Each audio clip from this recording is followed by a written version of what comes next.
Hey everybody, it's Doug here. Welcome back to the channel. Welcome back to our October playthroughs, where we are taking games that have a horror theme and are getting them to the table during the month of October as we lead up to Halloween. Now, of course, I could play some fall-based games, but I don't know which ones those are, so we're going to stick with a horror theme. But however, one of the things I'm trying to do in this series is not play Cthulhu Mythos type games, H.P. Lovecraft based games. And so I'm looking for games like I had Lobotomy on the table, right? Now I'm doing this one, Master of the Night. You got to see Horrified American Monsters where Dave showed that game off. So that's going to be 3 games we're going to get to the table that are horror board games that are not in the Cthulhu Mythos. And this is one of them. Now, in Masters of the Night, you are playing vampires, not vampires victims. And these vampires have come to a new city to try and establish their presence there and grow in their power. Meanwhile, though, they're being stalked by an elite vampire hunting organization that's trying to bring them down. Now, if you're a fan of horror books, horror movies, you probably remember the old Anne Rice vampire books, Interview with a Vampire. And I found some characters in this that I think are going to fit a theme like that pretty well. And we're going to do that. Now, in this video, we're going to do a quick setup and maybe get to a game turn or two. We'll see. But going to get through the setup for sure. And we're going to get started right now with the first part of the setup. So the first thing that you do in a game of Masters of the Night is set up the city. And now I do have the expansion components from the Kickstarter, but I'm not going to use them. I'm just going to use the base game city components. And one of the things that always happens is the railway station will be the upper left-hand tile. That's where the vampires have arrived on the train to take over the city. And that's always a place that has some cool, it has a cool power to it if you can hold on to it and keep it yours, as the vampires.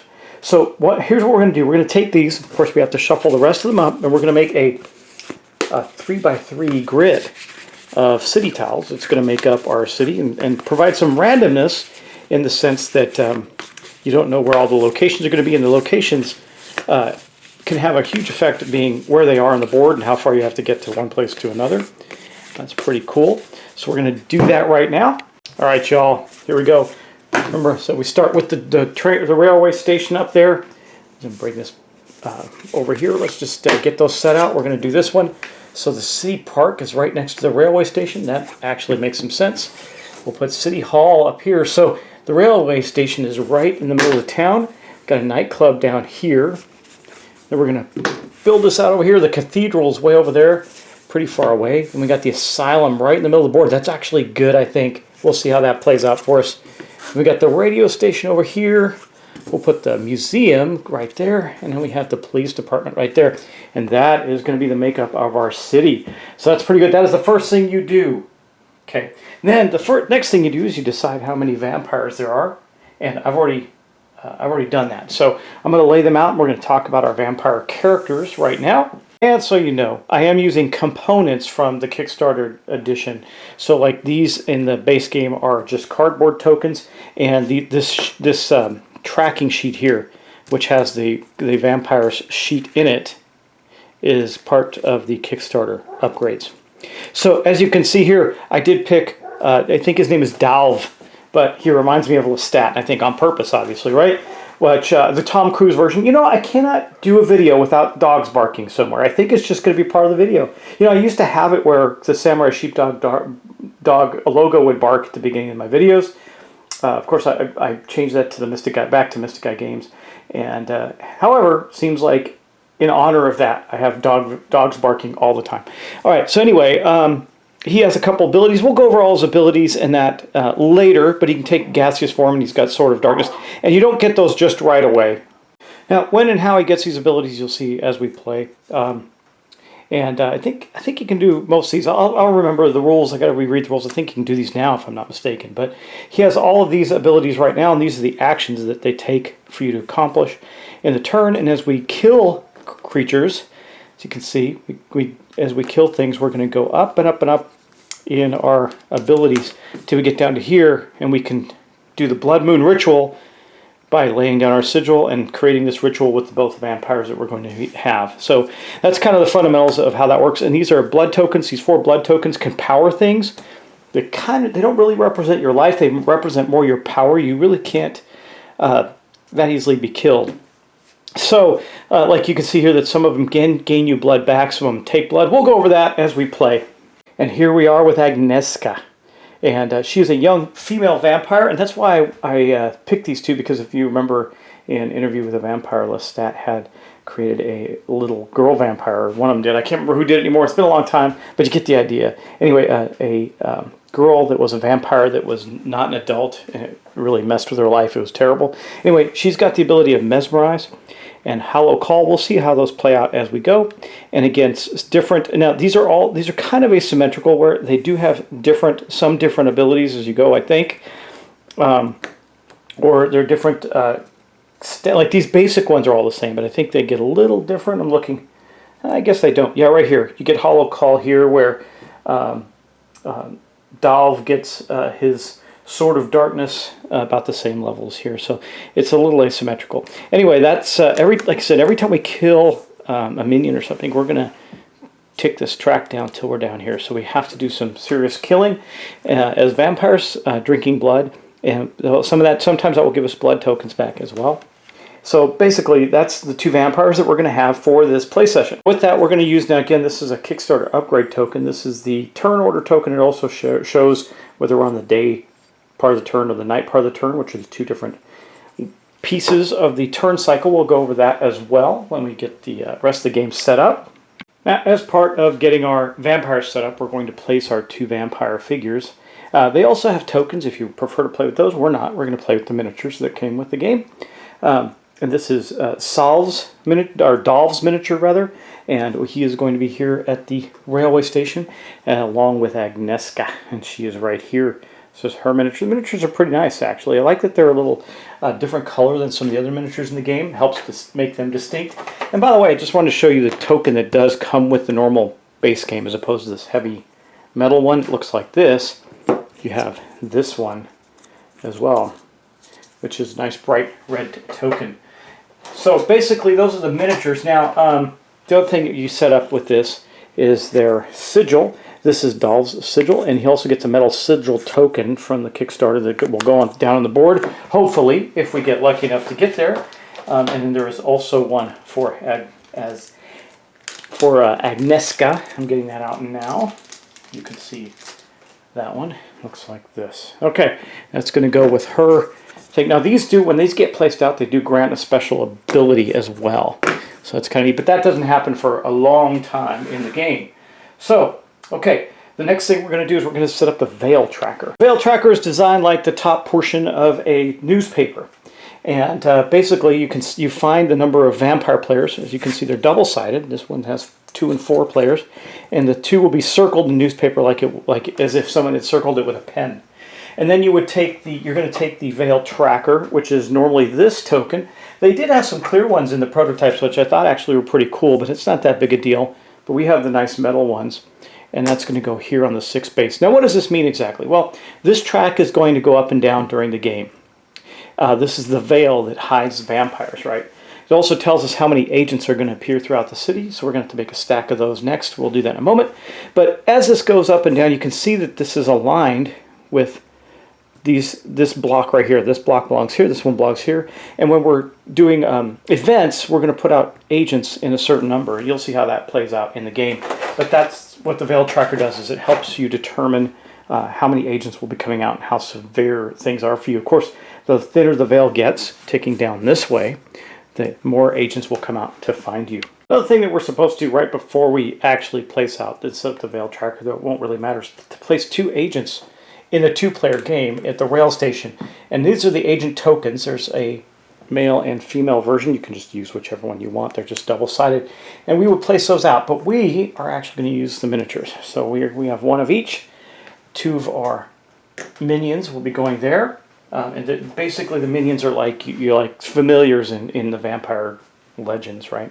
And then, of course, we have, as is designated here, we have the agent tokens, but again, I have miniatures for those as well. Now, what I'm going to do with the agent miniatures is when I put them out, I'm going to put this on top of it, because there's a difference between them being hidden and unhidden, and that's going to make an important part of the game. But we're going to have some actual agents out on the board as well. I'm just going to put a couple miniatures out there.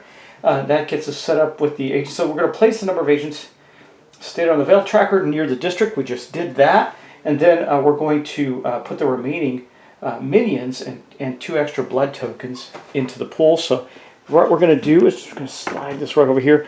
We'll put the 2 extra blood tokens there, and we'll take out these minion tokens and stack them up. Like I said, though, we're going to use the miniatures for the most part. You can see I have a couple of them out already. We'll just do that. Okay. And then let's see, what are we going to do? We got to set up the event deck. Let me show you how that works. In this, we choose a difficulty level. If you're choosing easy, you're going to take 6 cards from each of the 3 decks. If you're choosing medium, you'll take 5, and if you want to play hard, you're going to take 4. But we're going to play right down the middle and take 5 cards. So what you do is you shuffle up the deck, and you draw 1. I'll just draw them at random from different places. 2, 3, and it's a pretty sizable deck, so it's going to give you quite a bit of variety. 4. Let's just cut it again just to give us the most variety possible. And 5. The rest can go back into the box. You're not going to need them. And this makes up the bottom part. See the blood splatter and the 3? That's the most difficult. That'll make up the bottom part of the deck. And then you're going to do the same thing with the level 2 event cards. So basically the game gets progressively harder. So there's 1. I guess it'll be this one. 2, 3, 4, and 5. There we go. And again, then the rest can go back into the deck. You're going to take that, shuffle, give it a quick shuffle, and put that on top of here. And then last but not least, you're going to do the same thing with the level 1 cards. And so we'll just take them at random places. That'll make it the most random possible. 2, 3, 4,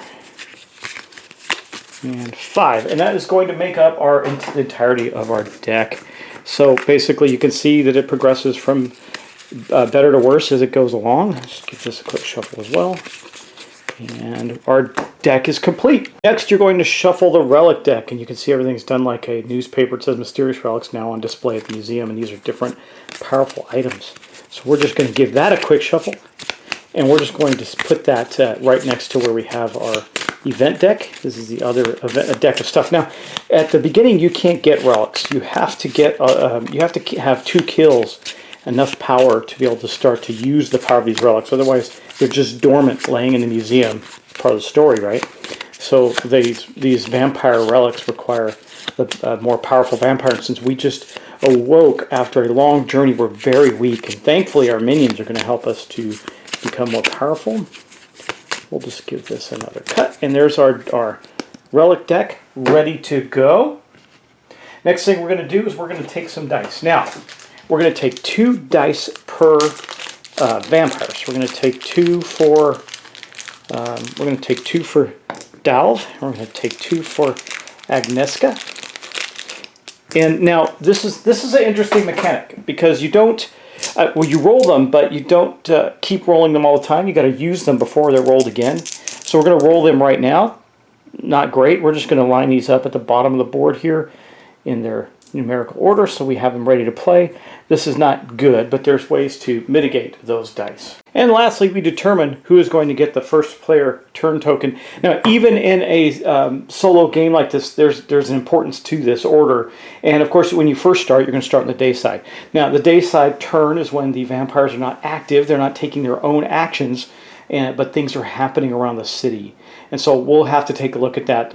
Each turn, as you start the day phase, you'll go through and look at all of the day phase abilities in the city, and you'll activate them one by one, going from left to right, across top to bottom. You'll see how this works in just a moment, because that's really the next thing that happens.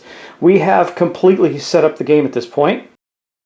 Our city is completely set up and ready to go. Our 2 vampires are on the board with their 2 starting minions, which is going to give us a benefit immediately in the railway station. It's very cool.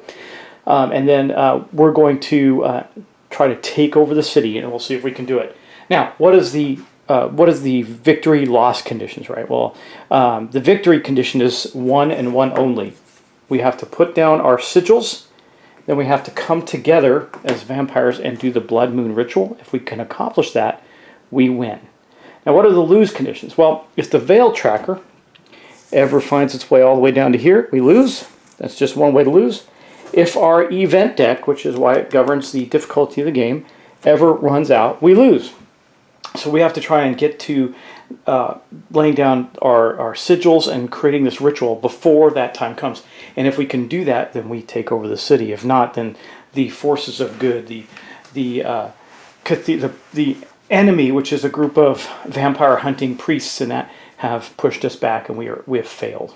All right, so how does the gameplay work? Well, at this point, you go into two phases. There's two distinct phases. There's the day phase and the night phase. And the one thing I wish there was in the game, which I didn't see, and I looked too, is just like a turn order, quick cheat sheet for turn order. There's all kinds of stuff, but not that. And that would have been nice, just a one-sheeter, right? Because otherwise you have to go in the book. But in the day phase, you would normally start by passing the lead token over, but because it's the first turn, we don't do that. And then we're going to resolve the daytime effects on the board. So let's start. We're going to start by looking at the railway station and see what that does, because that's really going to help give you an idea of how the game plays. Now, I will go over these in great detail now, but I will not do that later. I want to make sure that's right. So we will have this first turn as we go through the day phase, night phase. It'll be a lot longer than it will normally. We'll speed it up. And I'm not imagining, this is not supposed to be a hugely long game, so I'm not imagining this will be more than a couple of episodes when you include the setup video. So here we are at the railway station. You can see that it's got the day symbol on it, which matches this token, right? And it has two sections on it, and you have to do both if possible. You can't do one without the other, and you're going to do whatever it tells you to do based on the time of day, either day or night, that you're in. So at the railway station, it says if there are two more minions than agents in this district, choose any single die and increase its value by 2. Well, heck, that's awfully valuable, isn't it? Because we didn't roll very well, which, great start for me. I usually never do. And guess what? We have 2 exact minions in the railway station. That's how we start, which means we have more minions because there are no agents there. However, if we did have agents there, it said if there are more agents than minions in this district, select a single die with the highest value and decrease it by 2.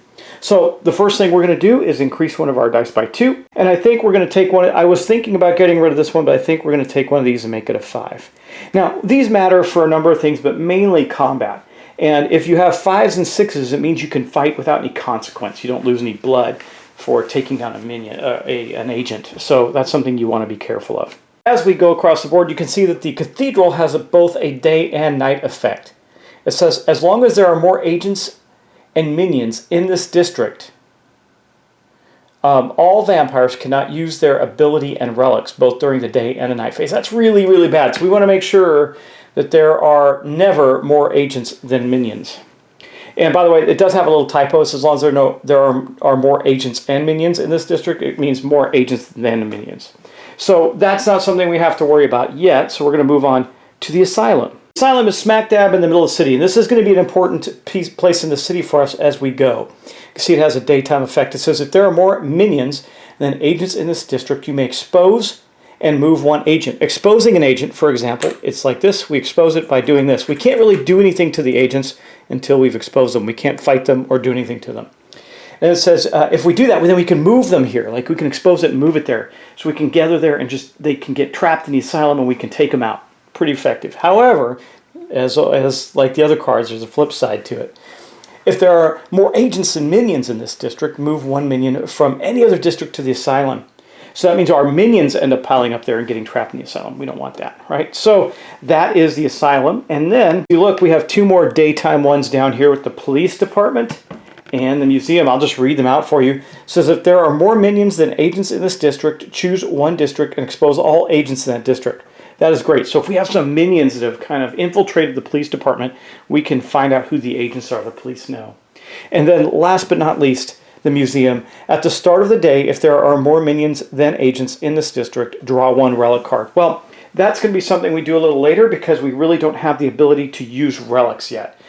We can't do that until we've made a couple of kills in the city and drain some of those drain some of those agents dry. So now that we've done that, we get the real fun, right? We get to draw our first event card. This is going to be it here. So I'm going to draw it and place it right on the board here, and then we're going to read it. First, I'll show it to you up close and explain how it works. You notice that it matches the 3x3 grid, it also matches the Veil tracker. So you can see we have a red X there, which means it shows here that an agent is going to go in the red X. That is the police department. I guess the good news is that having agents at the police department doesn't hurt us really during the day phase. We just need to get more minions in there. And then, as you can see here, while we're in this part of the Veil, we put out an extra one agent on a blue space and none on a third blue space. So you can see if we were on the second part, we still wouldn't because we're playing a two-player game. So we'd never put out a third, but we'd put two in one spot. That's bad. So we're going to have one that we can't avoid, and we get to choose which one of these we're going to place on. Probably the radio station, because I don't think that matters much. But we'll take a look at that. The radio station is right in alignment with this card over there. And then we have to do this part. Silhouette in the crowd, add one agent into the city park. Well, that kind of sucks. And the city park is right here. We didn't talk about its ability because it's a nighttime ability. But we'll just put this card off to the side. And we're going to take one of these agents that we've got right here. And we know that the first one is going... I'm going to put him face down because remember, he's not exposed yet. So we're going to put him here in the police department. And then we're going to choose the other one because we get to make a choice. We're only going to put out one more. We get to make a choice between here and here. It's going to be very simple. We're going to take one and we're going to put him at the radio station. So there's a couple of agents sneaking out. They've learned that we've come and they're about to cause us some trouble. Okay, next up on the list, we're going to do what it says, which is add an agent to... add one agent to the city park. So we're going to have 3 agents come out in the first turn. That kind of blows, but it doesn't really hurt us that bad because there's no special ability for the agents in the city park, but they are right there. So as you can see, our city's starting to fill up already. Lots of things starting to happen. And that basically runs, that is the entire day phase. So once you get going, you don't really, I mean, you just kind of glance at the day cards and see what they do and see if they meet the criteria for that, right? And then you go into the night phase. Now, what's the first thing that happens? Now, during the day, basically, you got to imagine these agents are hunting us, right?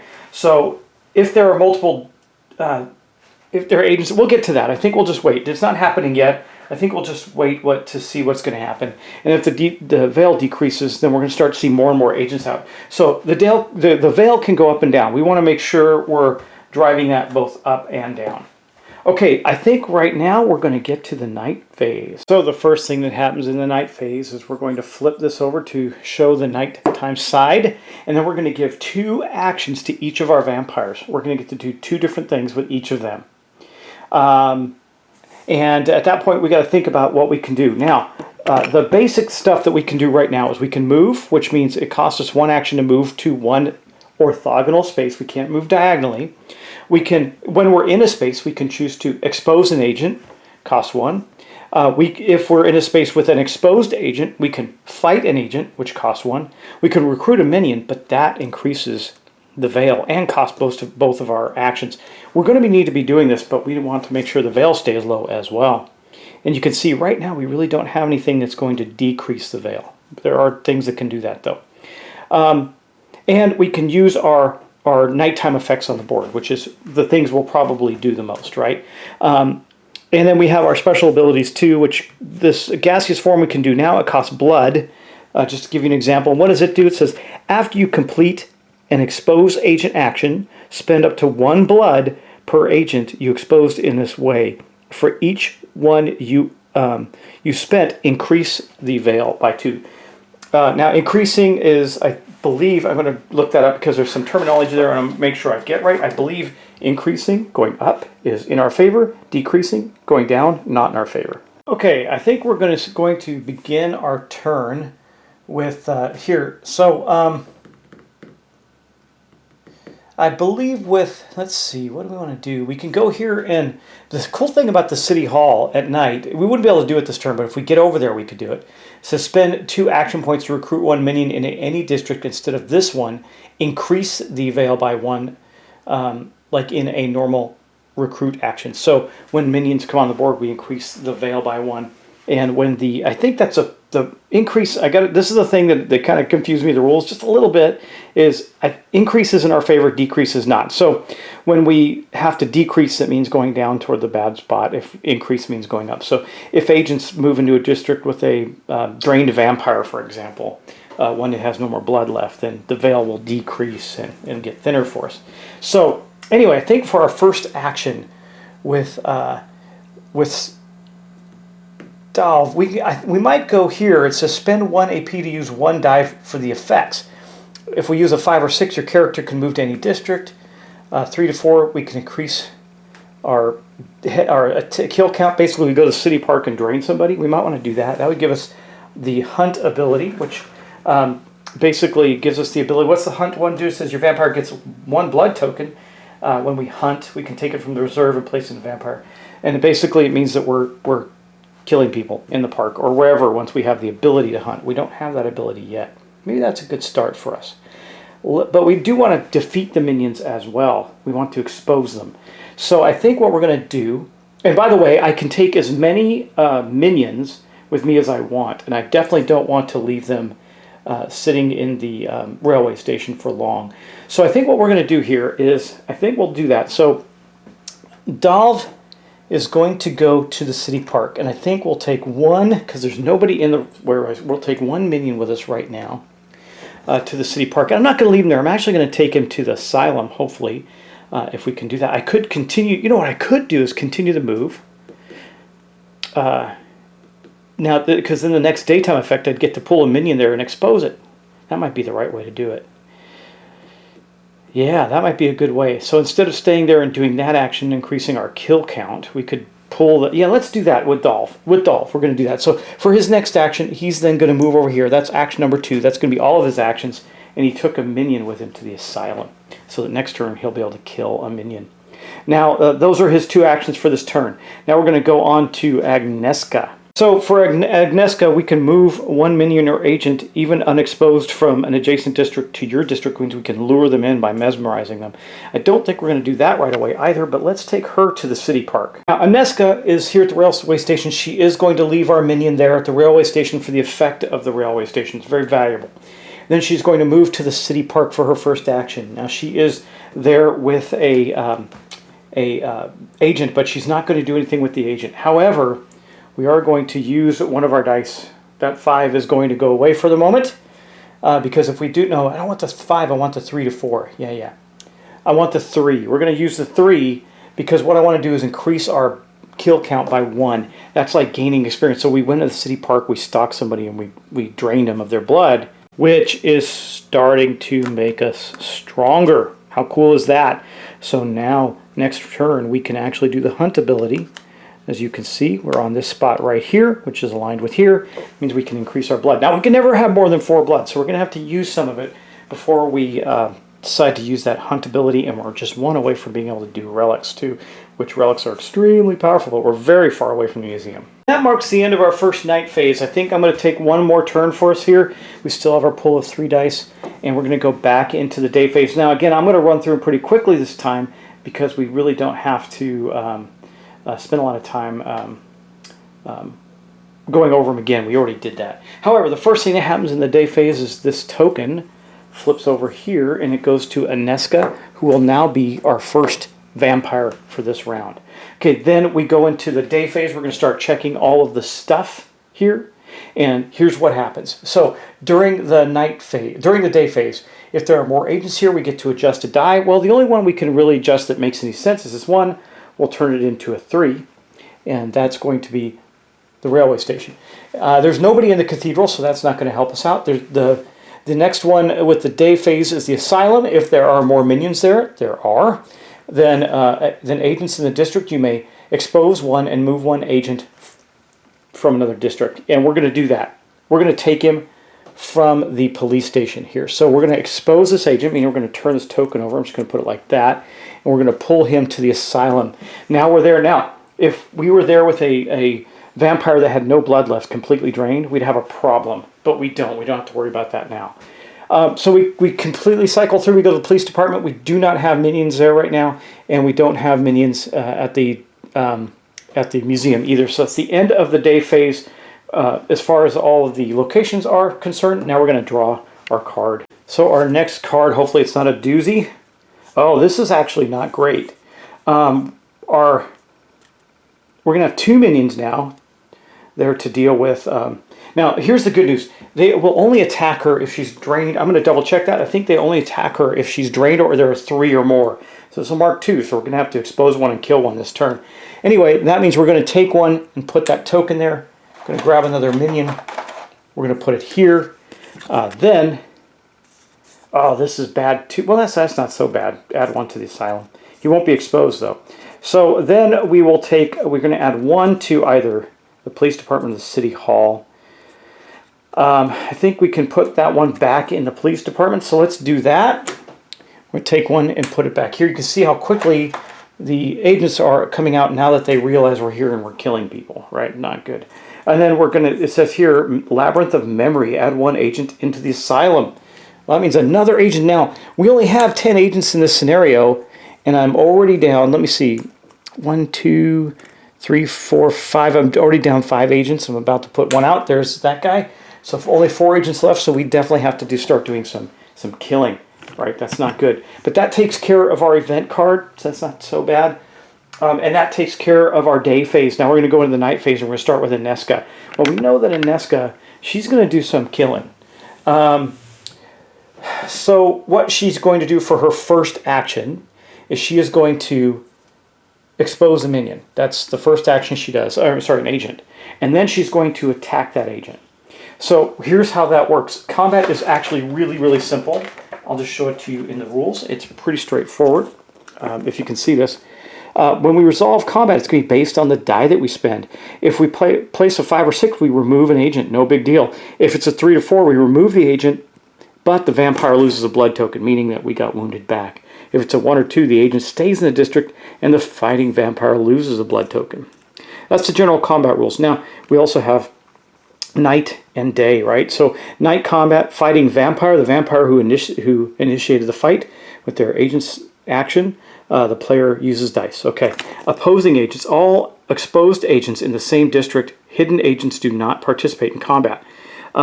So we're going to have to look at that. And then during the day, for fighting vampires, a non-drained vampire in the district with 3 or more agents. If there are several vampires in the district, players choose who will fight. The player can only use the dice with the lowest values because they're attacking us, right? And then opposing agents, all agents in the same district flip all agents in the district to their exposed side before combat begins. Now, there's a number of reasons why combat will begin, but right now we're just going to kill one of those guys. Okay, so we have exposed this gentleman here, and then we've used this die to kill him. So he is gone. That puts an agent back in the pool. That's good for us.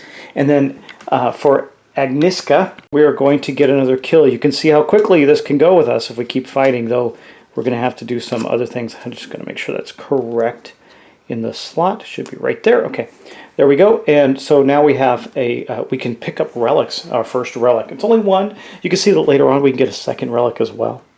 But that is going to be Agnieszka's turn. So she successfully took out the agent in the city park. Now, the only time we get attacked by the exposed agents in the park is if there's 3 or more and there's a vampire. So we haven't hit that scenario yet, but it's possible we could. When we move over to Dolph, we have a similar scenario here. We should have 1 guy, this guy here, he has been exposed to us. We know that he is an agent, so we're going to use that other 5 die to take him down. So that means, boom, that is our first action. There he goes. He is history, so we're going to put that back in our pool. Remember, we have a maximum of 10 in the pool, so we got to keep doing this, which means we get to take now, and now he has the ability to hunt and get more blood, which is pretty cool.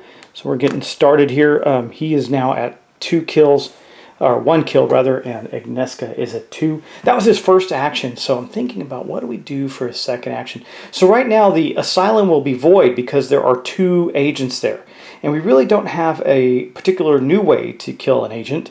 So I think we're just going to have to use his second action to probably expose one of them. Which means our ability to draw people in the asylum this turn is not going to be in effect because we only have 1 minion there. But we do get to do that. So now we know that there is another agent in there. We have exposed his presence, and that is going to end our night phase. So that is the end of that and the end of the turn. Now, you notice our veil hasn't moved at all yet. We've been pretty good about that. We only have 1 die left in our pool. It's a 3. Once we've used this 3, which will become a 5 in a moment in the next day phase, we will then get to re-roll the dice. Probably want to get one of our vampires to the museum, or with a minion, or maybe summon a minion there so that we can start to get relics. That would be very helpful. Kind of doing as much as we can to keep the agents off the board at the moment. I heard that in a solo game with 2 vampires, it's kind of hard to keep the agent population down on the board. But we're going to see if we can keep doing that. Anyway, our 2 vampires have come into the city through the railway station. Their minions brought them, and now they are battling the growing presence of the enemy in the agents that are stalking them, the vampire slayers that are coming after them. If they can defeat these guys and create the Blood Moon ritual, then they will take over the city. And I do like these 2 characters. They're cool. I want to try out these special abilities pretty soon and get Dolph to his Sword of Darkness ability so he can be a big-time slayer. And then also Agnieszka with her Hollow Call, so move any number of minions and or agents even unexposed from any adjacent district to your district, so we can call them in. She has the ability to bring them in like a siren, and along with her lesser powered mesmerization ability. But anyway, I hope that you like Masters of the Night. It's a super cool game, and it is in the theme, right? Playing vampires for the holidays, rather the Halloween holiday upcoming up. If that matters to you, I tend to like Halloween a lot. Kind of rambling now, just closing out the episode for the game, so I apologize if I did that a little too much. Anyway, I'll see you in the next episode. Take care, and I hope you're getting ready for a fun Halloween if it's something to celebrate. If not, just enjoy these horror games that we're putting on the table. Maybe you can go find them for yourself. This one is kind of a puzzle, and it makes it fun. But we'll see how it plays out in the next episode. Thanks, and take care.